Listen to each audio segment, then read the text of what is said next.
Olá pessoal, vamos fazer mais um vídeo aqui, agora falar um pouco sobre a Multilayer Perceptron e um exemplo prático, né? Esse exemplo ele é bem interessante porque fala sobre uma situação real, né?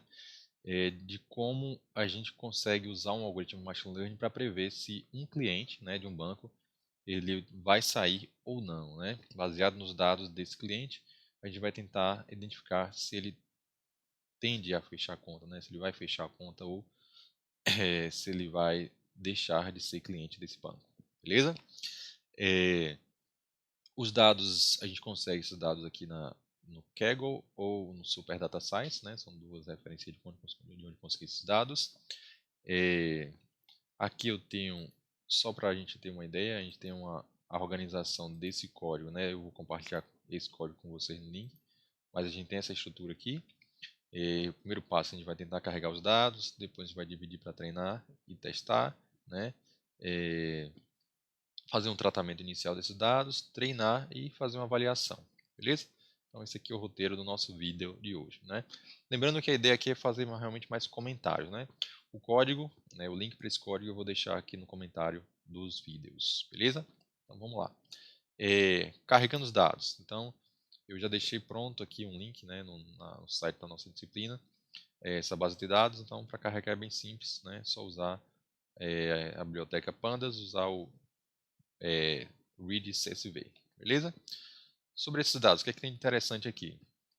A gente tem alguns atributos que são bem interessantes, né? Por exemplo, eu tenho a idade, né? Tem um número de produtos, né? Vinculado à conta, se tem cartão de crédito, um membro ativo, né? Uma estimativa de salário, e aqui no final eu tenho o atributo alvo, né? Ou a minha classe, né? Se ele saiu ou não do banco, né? Se ele deixou o banco ou não, beleza? Então aqui a gente tem alguns atributos que são interessantes, né?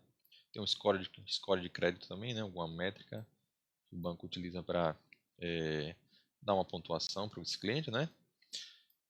Eu posso também dar uma analisada aqui sobre como é que está a variação desses dados. Por exemplo, é importante dar uma olhada na média, né? Então eu percebo que tem atributos que têm médias variadas, né? Desde 0,7 até 76 mil, então tem uma variação enorme de dados, né? Tem uma quantidade interessante também de atributos. E aqui, vendo isso, né, eu vou tentar agora selecionar os atributos. Então, vou selecionar do índice, né, o iLoc, usar o índice para selecionar as colunas, né, ou os atributos dessa tabela. Então, vou começar aqui, ó, selecionei a coluna 3, 6, 7, 8 e 9, né, e por aí vai, né, 9, 10, 11, 12. Então, só para vocês terem ideia, né, aqui é 0, 1, 2, 3, né, a 3 é o score de crédito, eu também peguei a 6, né, 4, 5, 6, idade, e por aí vai, beleza? Então, só para ter ideia aqui de quais dados foram selecionados, posso dar uma visualizada rápida aqui, nós vamos print, né, para saber como é que foi coletado esses dados, né, como é que tá os valores, quais são os valores coletados, né, então, dá uma olhadinha rápida aqui, tá ok, né, por exemplo, a gente tem aqui o 612, né, ou 619, e aqui a gente também aparece 619, né, então, ele selecionou bem direitinho, beleza? Então, conseguimos selecionar nossos atributos, né, e agora a gente vai tentar dividir essa base de dados aí em treinamento e teste, né? Observem que eu coloquei os atributos nessa variável x, né? Selecionei e coloquei os valores em x. Tá vendo? Em x e o y é a última coluna lá, né?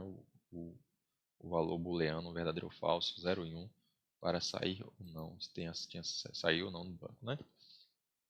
Só observando que esses dados é interessante porque chegar um cliente novo a gente já pode ter uma estimativa, né, do que pode acontecer com esse cliente, né?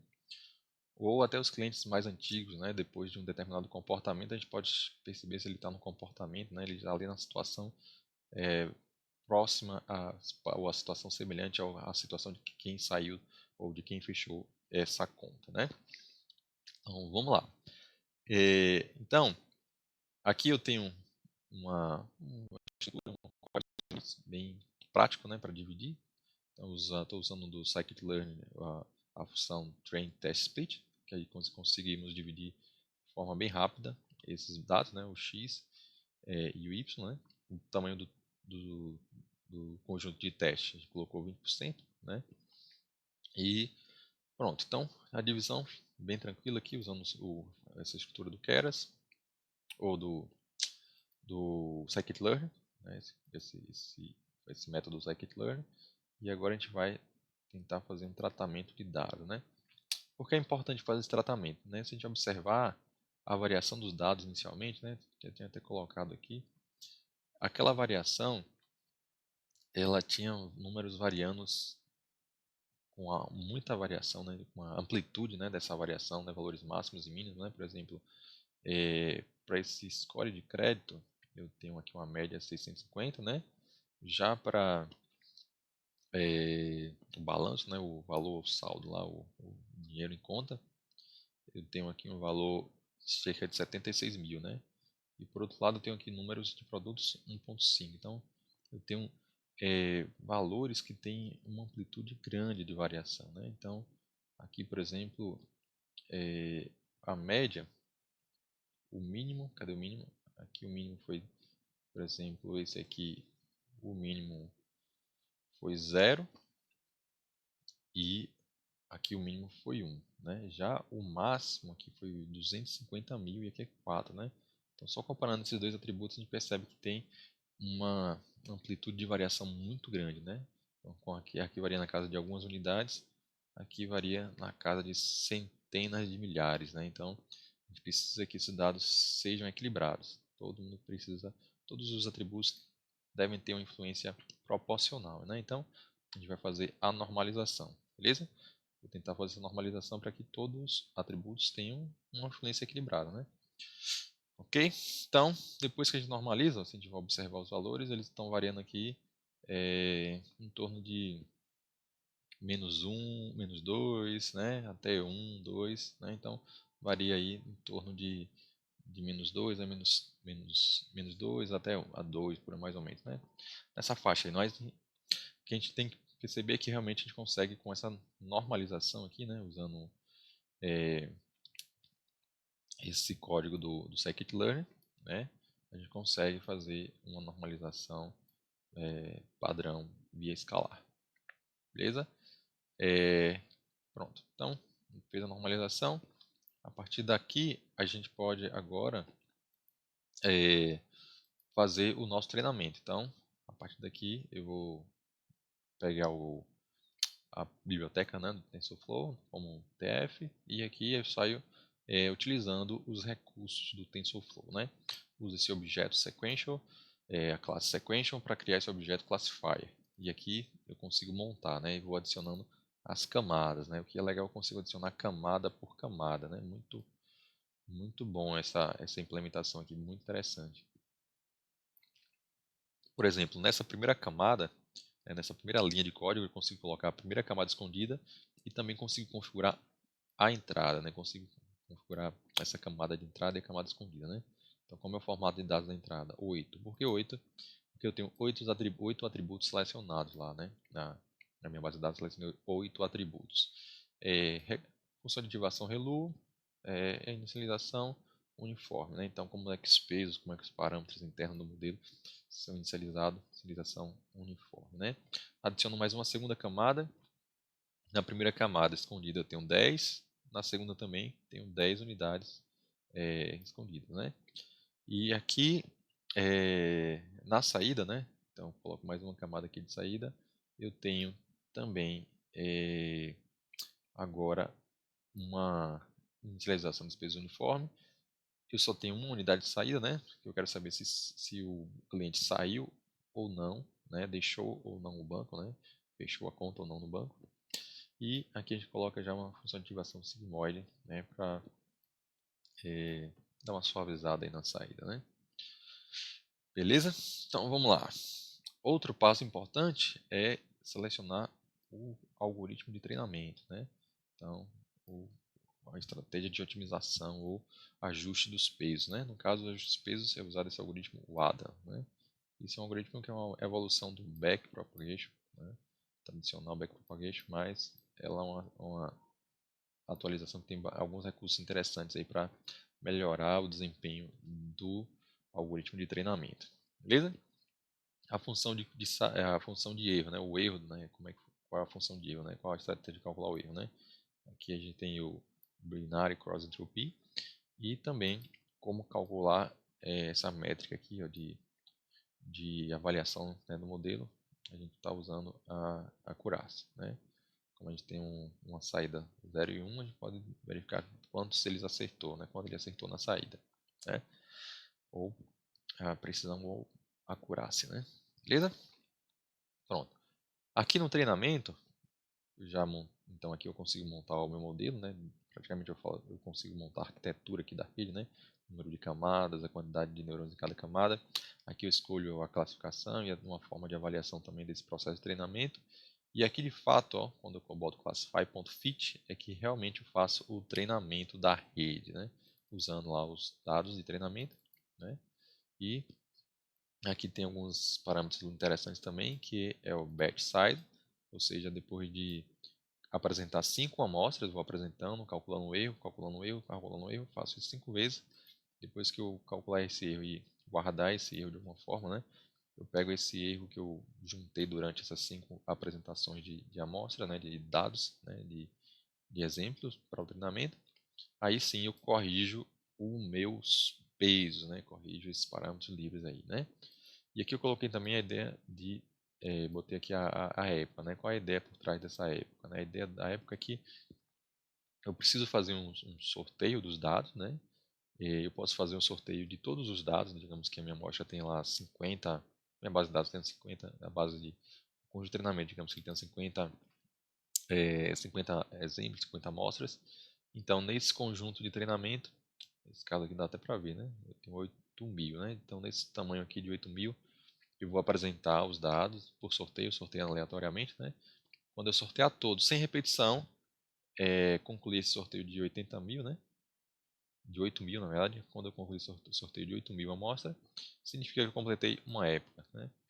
E é interessante que depois do final de uma época, ele já tem um resultado aqui, uma taxa de acerto bem interessante, né? Já começa aqui, né, de 80%, e aí depois ele vai evoluindo gradativo, né? Chega até gradativamente, né? Chega até 84% por cento aqui durante a avaliação do treinamento, né? Nesse processo de treinamento aqui, né? E aí, ok, então a gente treinou, viu que ele evoluiu um pouquinho, né? 10 épocas, então vamos ver como é que fica o nosso resultado, né? Aqui só para vocês terem ideia, a resposta da rede, ela é um valor entre 0 e 1, né? Aqui, então, eu mostrei aqui alguns exemplos de saída da rede, né? Eu usei o predict para pegar quais são as respostas da rede para esse conjunto de teste. Aqui era só realmente para fazer uma investigação. Como é que estão os 10 primeiras respostas, né? Então, a gente pode ver aqui como é que fica esse resultado. Também, eu posso pegar esses resultados e forçar para que ele vire 0 e 1, né? Então, eu posso usar essa operação aqui do Python, né? Então, ele vai retornar valores verdadeiros ou falsos, né? Se cada um dos elementos aqui do valor do vetor de respostas, né? Dos vetores que estão guardando as respostas do predict, né? Da previsão aí do modelo. Se ele for verdadeiro, vai para 1 essa resposta. Se for falso, né, vai para 0 aqui, né? Então eu consigo mostrar também como é que ficou essa resposta. Então mostra os dois, né? Valores numéricos entre 0 e 1. E aqui o valor booleano, né? Verdadeiro e falso, né?